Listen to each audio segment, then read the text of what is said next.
É quase contraintuitivo pensar que uma lei desenhada especificamente para combater a violência doméstica não tipificava absolutamente nenhum crime na sua redação original. Nenhum sequer, né? E, no entanto, a Lei Maria da Penha é, hoje, um dos diplomas legais mais densos e essenciais para quem pretende atuar na segurança pública. O pessoal que está focado nos concursos da Polícia Civil e da Polícia Militar do Estado da Bahia já deve saber o peso que isso tem. Nossa, com certeza. E essa ausência inicial de crimes costuma causar um certo choque, mas revela muito sobre o propósito da lei. O Estado brasileiro precisava mudar de postura, sabe? Sair daquela coisa reativa, né? Exatamente. Historicamente, o direito penal sempre foi reativo. Ele pune o agressor depois que o estrago já está feito. A proposta ali era criar uma ferramenta de contenção proativa, agir antes. Exatamente essa mecânica de proteção que a gente vai explorar nessa nossa análise detalhada de hoje. O objetivo aqui é pegar todo aquele material brilhante elaborado pelo professor Kim Nunes e transformar o que seria só uma decoreba chata em compreensão estrutural. Isso. A gente não vai ficar lendo artigo em voz alta aqui. O negócio é entender a engrenagem do sistema, cruzando a jurisprudência pesada e, principalmente, as alterações legislativas quentíssimas que moldaram a lei até este nosso mês de abril de 2026. Sem tempo a perder, né? Compreender o porquê por trás das regras é o que realmente separa um conhecimento raso de um domínio aplicável na prova. As bancas examinadoras sabem muito bem que a Lei 11.340 evoluiu para um ecossistema jurídico super complexo. Sim. Ela não atua só na esfera penal. Ela transita livremente pelo processo penal, pelo direito civil, direitos humanos. E essa natureza mista é um excelente ponto de partida para a gente. Se a gente olhar para a estrutura, a lei funciona quase como um grande guarda-chuva, tipo um guarda-chuva de proteção mesmo. Adoro essa analogia. Ela traz medidas de direito civil, como regras para divórcio, anulação de casamento, prestação de alimentos. Mas, no cabo desse guarda-chuva, tem apenas um espinho penal. Atualmente, a lei inteira possui apenas um único crime tipificado dentro dela. O famoso artigo 24A. Esse mesmo. Pois é, o 24A pune o descumprimento de decisão judicial que defere medidas protetivas.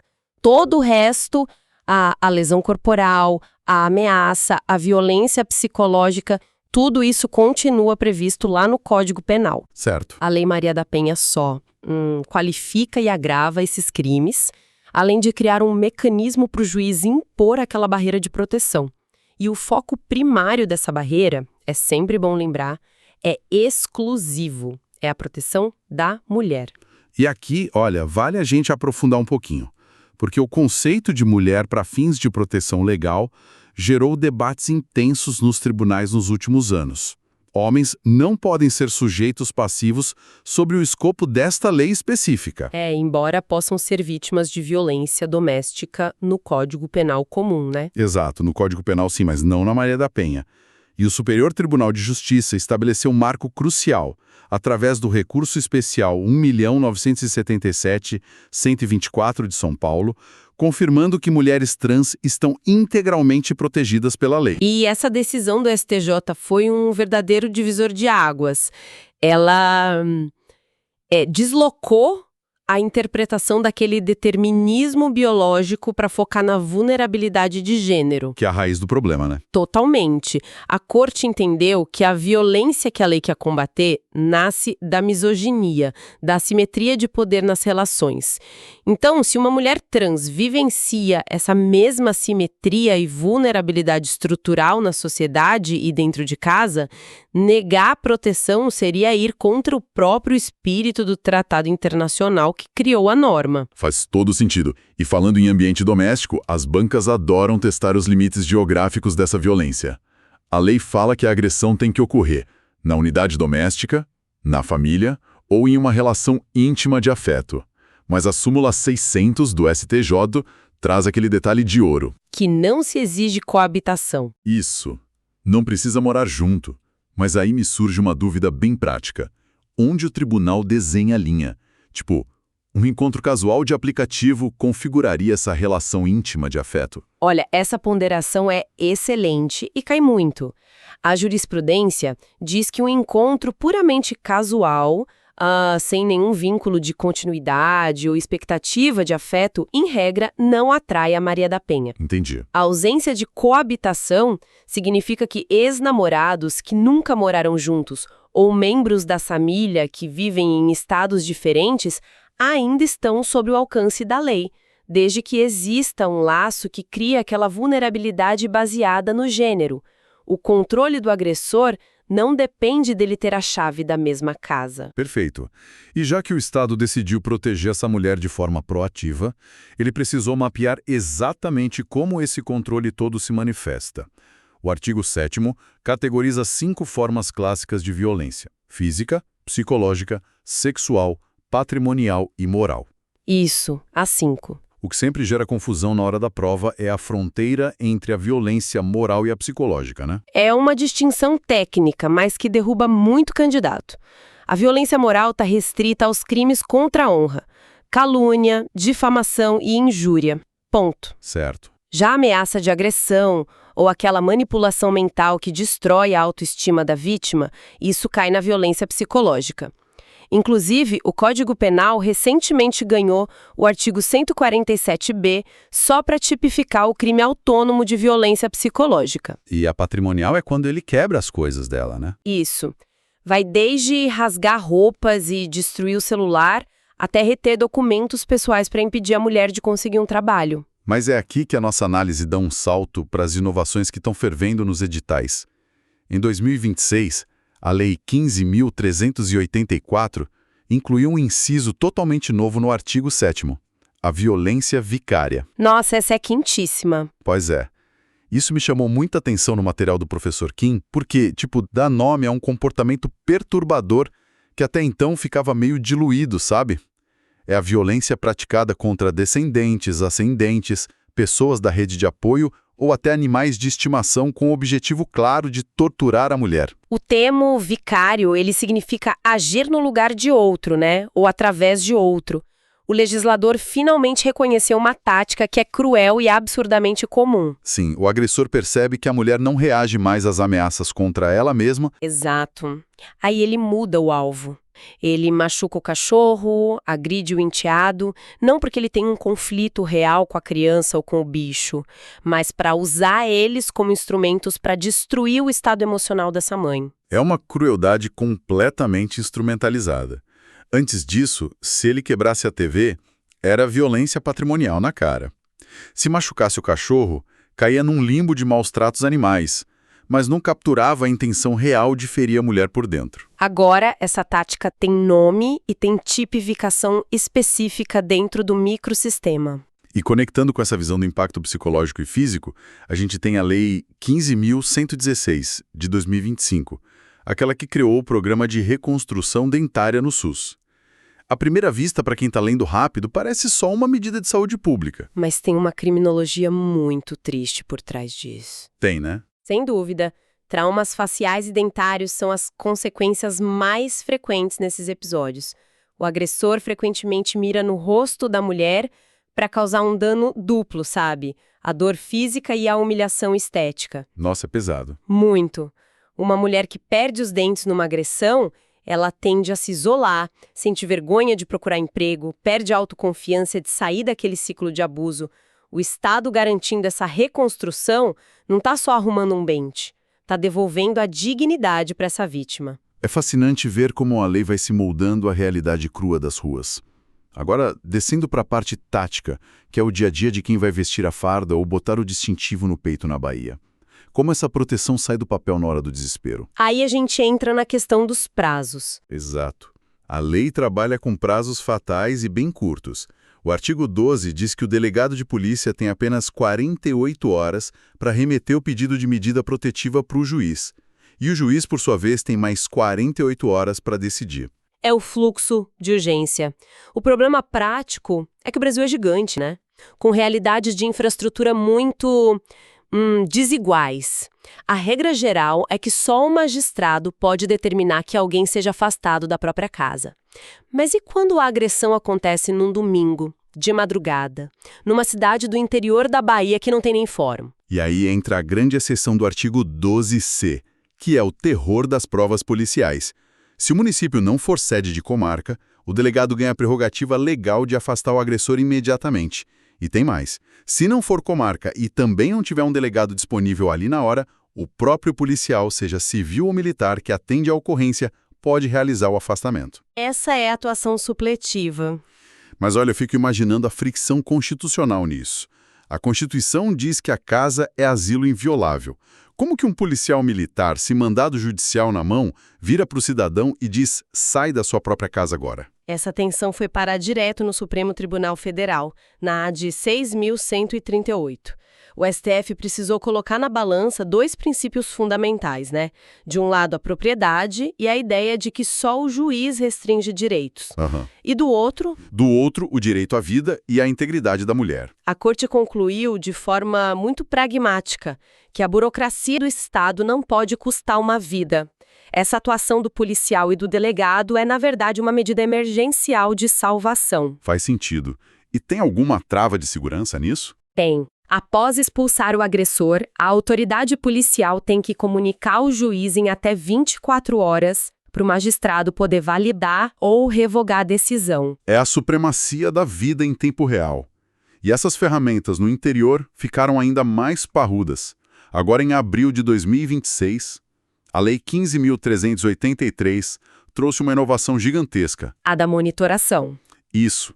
Agora o delegado, nessas cidades que não são sede de comarca, além de afastar o sujeito, pode submeter o agressor imediatamente à monitoração eletrônica, também avisando o juiz em 24 horas. É uma mudança que tenta fechar aquela janela de vulnerabilidade mais perigosa para a vítima, que são as primeiras horas depois da denúncia. O agressor é afastado, mas o que impede ele de voltar 2 horas depois para se vingar? A tornozeleira resolve isso. Exato. Ela cria uma barreira tecnológica na hora, inibindo o retorno e alertando as forças de segurança se ele chegar perto. O que nos leva direto para o ponto de ruptura do sistema. A gente viu como a proteção é montada. Mas e se o cara ignorar a tornozeleira? For lá e ameaçar entrar? É nesse exato momento que aquele único crime da Maria da Penha entra em cena. O descumprimento, o 24A. Ele mesmo. É inafiançável na delegacia.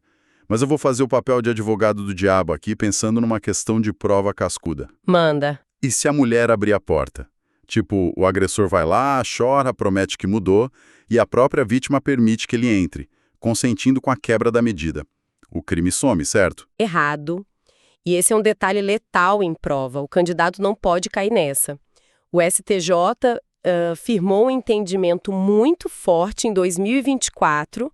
O consentimento da vítima não afasta o crime se ficar comprovado que essa permissão foi obtida por intimidação, pressão psicológica ou coação. Ah, então não é a vontade dela que manda ali. Não, porque o Estado parte da premissa de que a ordem judicial foi emitida pelo Estado contra o agressor. A mulher ali no ciclo de violência, muitas vezes aterrorizada, não tem liberdade real para revogar uma decisão de um juiz só porque abriu a porta. O medo vicia o consentimento, então o crime do 24A acontece igual. A ordem é do Estado e é o Estado que cobra a fatura. E olha, essa fatura ficou absurdamente mais cara recentemente. Para quem estudava por material antigo até meados de 2024, esse descumprimento era crime de menor potencial ofensivo. A pena era de detenção de 3 meses a 2 anos. Uma pena bem leve, né? Muito. Mas a lei antifeminicídio de 2024 virou esse jogo. A pena saltou para reclusão de 2 a 5 anos, além de multa. E tem mais, com a atualização de 2026, se ele violar a área de monitoramento ou arrancar a tornozeleira, a pena ainda é aumentada de 1/3 à metade. É uma resposta muito mais incisiva e baseada em evidências, viu?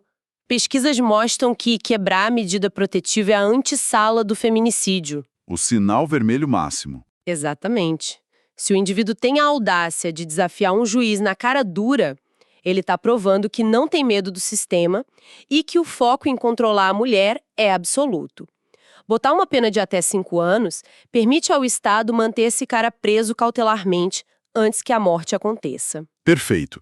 E essa lógica de não dar brecha para o agressor se estende lá para os impedimentos processuais. O artigo 41 é uma muralha contra benefícios. Ele proíbe terminantemente a aplicação da Lei 9.099, dos Juizados Especiais Criminais. JECRIM, nunca. Nunca. O Estado se recusa a deixar o réu primário pagar uma cesta básica para se livrar, sabe? Permitir o JECRIM ali é monetizar a dignidade da mulher. Trocar soco por doação para instituição de caridade passa a mensagem de que bater na esposa é uma infração tolerável, tipo um pedágio. E o STJ bate o martelo nisso com força. A súmula 589 proíbe o princípio da insignificância, e a 588 veda substitui a prisão por pena restritiva de direitos se tiver violência ou grave ameaça. O Estado não faz acordo com o agressor de mulher. Não faz. E essa recusa a ceder terreno traz a gente para a mudança processual que, talvez, seja a mais profunda para os policiais na ponta da linha. A natureza da ação penal. Nossa, isso mudou tudo. Pois é. A súmula 542 já dizia que lesão corporal mesmo leve é de ação penal pública incondicionada. O Ministério Público denuncia e acabou. A vítima não tem que autorizar. Mas a Lei Antifeminicídio de 2024 fez uma revolução. O crime de ameaça, o clássico artigo 147 do Código Penal, no contexto da Maria da Penha, agora também é incondicionado. O impacto prático disso na delegacia é monumental. A ameaça sempre foi o exemplo clássico da ação condicionada. A vítima tinha que dizer formalmente: eu quero que ele seja processado.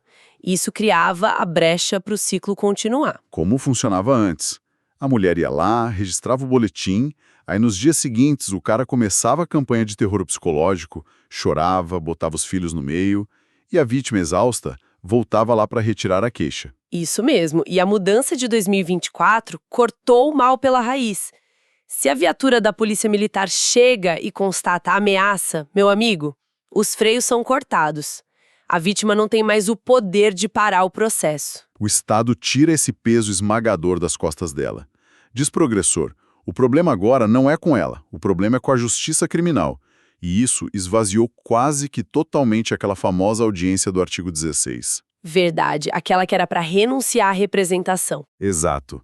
Com as mudanças de 2026, pela Lei 15.380, além de mudarem o nome para audiência para confirmar a retratação, a utilidade dela despencou. Se a lesão e a ameaça não dependem mais da vontade dela, essa audiência fica só para crimes muito específicos, tipo o stalking, que ainda exige autorização. É uma evolução clara, né? Fecharam as saídas da impunidade. Mas, para quem vai atuar na segurança pública da Bahia logo mais, tem um questionamento estrutural severo aí. Qual? Ao transformar a ameaça em incondicionada, o volume de processos que o Estado vai ter que levar até o fim vai ser uma avalanche. A grande pergunta é: as delegacias, o judiciário, o Ministério Público, eles têm braço físico e tecnológico para investigar esse oceano de casos com a urgência necessária? Se o sistema entrar em colapso, a gente corre o risco de desamparar a mulher bem quando ela mais precisa da resposta rápida. É uma ponderação pesada, que vai bem além da tinta no papel da lei. É um desafio do mundo real que vai cair direto no colo de quem assume a linha de frente da segurança. E é com essa provocação sobre os limites da teoria contra a capacidade do Estado que a gente encerra a nossa imersão de hoje. Exato. Fica a reflexão para o pessoal. Para o pessoal que está usando essa análise para gabaritar as provas da Polícia Civil e Militar, continuar discutindo isso é vital. Vá direto na fonte. Acompanhe os materiais estratégicos lá no perfil do professor Kim Nunes, é o @profKimNunes, tudo junto. É passo obrigatório para não ser pego de surpresa por nenhuma banca. Se a aula foi útil, já curte, compartilha nos grupos de estudo e segue o canal. A gente fica por aqui, bons estudos e até a próxima exploração.